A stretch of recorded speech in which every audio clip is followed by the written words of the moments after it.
Women and girls are a crucial social component in building peaceful and democratic societies. They're also active agents of peace in armed conflict by aiding in the implementation of peace actions within communities, which lead to consolidation of conflict-free environments.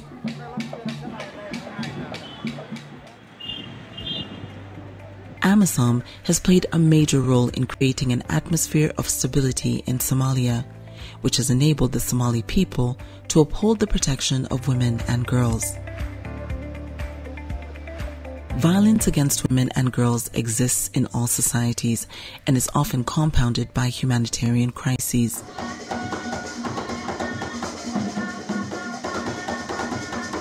Beginning on 25th November, International End Violence Against Women Day, and lasting through to the 10th of December, International Human Rights Day. It reminds us of our commitments. AMISOM will join the international community for the global campaign, 16 Days of Activism Against Gender-Based Violence. The campaign underpins accelerated efforts to ensure policies and processes support those impacted by violence, that governments and communities take appropriate action to respond to perpetrators who use domestic violence, and the underlying issues that cause domestic violence and gender inequality are addressed. The theme for 2021 is Orange the World, End Violence Against Women Now. Since the African Union mission in Somalia AMISOM was deployed in 2007, Somalis have been able to further embrace international standards of humanitarian law, paving the way for establishing a path for protection and human rights to grow, which had been subdued throughout the earlier turbulent years. We in AMISOM have been commemorating and celebrating and advocating for issues pertaining to GBV, gender-based violence, conflict-related sexual violence, sexual exploitation and abuse, and all those ills that are performed against women, both in the context of conflict and outside of the conflict environment. AMISOM, using a model that was suitable for Somalis, ensured rapid adjustments of programs to address violence against women and girls and the consequences for potential perpetrators among its serving troops. The African Union compliance framework is sequestered on 3 pillars. The first is the preventive mechanisms we put in place. Then we have the responsive mechanisms we put in place. And then we have the remedial mechanism we put in place. So the AMISOM activities with regards to SGBV, therefore, can be anchored on those 3 pillars. As AMISOM peacekeeping troops are routinely brought closer to the Somali population, there's a need to increase awareness on key issues pertaining to gender. On the preventive side, the mission has put in place a number of mechanisms, including training, to equip our troops before they deploy into the mission area on their obligations under all the applicable international legal instruments. So that is why we have pre-deployment training, the PDT.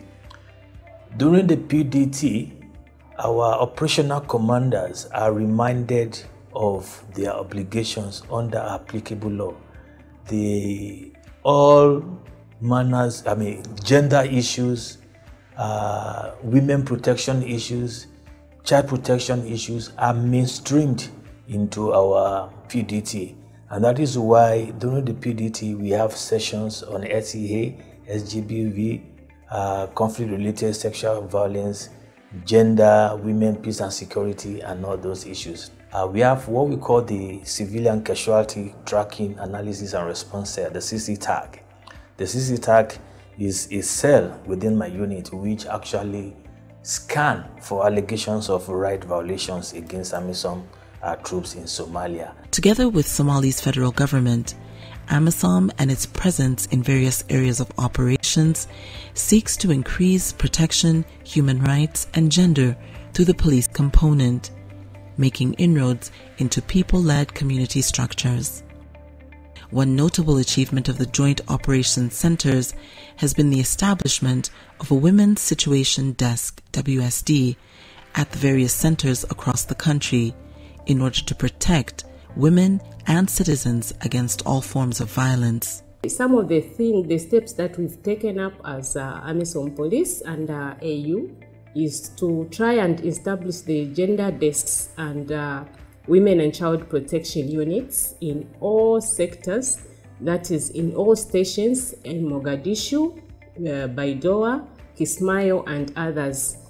And we also do the capacity building through outreach programs such as co-locating with the Somali police force and also trying to sensitize the community on the dangers of the SGBV and child abuse. AMISOM continues its role of providing technical advice at institutional level to address gender-based violence by aiding the process of building capacity within state institutions like the Somali Police Force, SPF, so that the Somali people can fully participate in protection issues for women and children. We are also in doing the capacity building through infrastructure, through what is known as a Quick Impact Project, to ensure that we come up with structures, the police stations and posts that have got a conducive environment that promotes privacy, where cases can be dealt with in a private way, to encourage just the victims or the survivors to report the cases in a private environment where they feel free to talk to someone. In line with the international best practices of humanitarian-led approaches, AMISOM has created platforms to ensure the protection officers are sensitized and that coordination of planning is done together with the Somali security forces. AMISOM has supported the efforts of civil society organizations to address sexual and gender-based violence. And since the deployment of civilian staff to the sectors, we have intensified the support that we are giving to the civil society organizations to address sexual and gender-based violence. We have supported the establishment of community structures that support the prevention and response to sexual and gender-based violence. We have also built capacity of different stakeholders within the civil society environment. We have trained social workers, we have trained child protection committees, we have trained members of IDPs camps, all in the efforts to approach the issue of sexual and gender-based violence holistically. AMISOM is working well with the Somali Police Force and civil society organizations to support women and other vulnerable groups. waxay qayb ka tahay marka dadaalada AMISOM ama waxyaabaha contribution ka dhihi karna ama ay ku soo kordhiyeen deegaanka 2022 waxaan ka codsanaynaa AMISOM in ay maaragtay laba jibaaraan barnaamijkaas oo si dad badan loo gaaro si loo abuuro wacyigelin badan iyo in dadku maaragtay arrinkaas ay aad iyo aad ugu baraarugaan waayo waxa imaanaysa in tacadiyadu yaraadaan preventionka ay ka mid tahay in tacadiga yaraado ayaa iman karta. AMISOM assisted civil society organizations to swiftly adapt to the changing environment and to strengthen services to the general public in sensitization. qayb culus ayay AMISOM ka qaadatay dhanka amniga iyo dacatiyaasha ku dhaca gabdhaha iyo dumarka, sidoo kale wiilasha iyo ragga waaweynba way ku dhacaan inkastoo sidii dumarka weyn iyo gabdhaha aysan ahayn. Marka saa awgeed waxaan leeyahay inay xiriirka badiyaan si training loo sameeyo ama tababar loo sameeyo in ay sida hadda maan hore aan soo sameeyay amal ay dad civil society ay u sameeyaan oo bulshada ay sii gaarsiiyaan wacyiga. Women are provided with gender-based services through joint AMISOM FGS programs, working to stamp out what is arguably the most preventable human rights violation. However, challenges remain. This mission still has opportunities available to work with civil society organizations in building their capacity to address sexual and gender-based violence, but also to raise awareness and also to engage relevant government-like ministries to work together to have collective responsibility to protect women and children against violence. AMISOM is duly playing that support role that guarantees security and the well-being of Somalis in fighting forms of discrimination and violence towards women.